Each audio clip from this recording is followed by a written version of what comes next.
একটা সময় ছিল যখন সব কথার উত্তর দিতে ইচ্ছে হতো।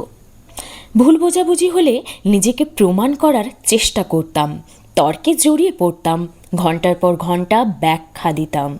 কিন্তু সময় শিখিয়েছে সবাই সত্য জানতে চায় না, অনেকেই শুধু নিজের কথাকেই সত্য মনে করতে চায়। তাই এখন আর মানুষের সঙ্গে অকারণে তর্কে যায় না, নিজেকে বারবার ব্যাখ্যা করার প্রয়োজনও অনুভব করি না।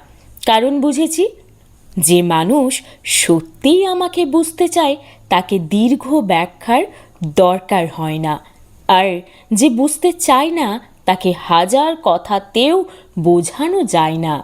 এখন আমি নিজের শান্তিকে বেশি মূল্য দিই, তাই অযথা বিতর্ক নয়, নীরবতাকেই বেছে নিই।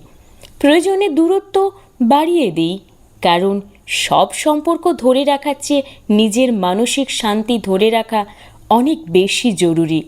দূরত্ব মানেই অহংকার নয়, কখনো কখনো সেটাই আত্মসম্মান আর আত্মরক্ষার সবচেয়ে সুন্দর ভাষা।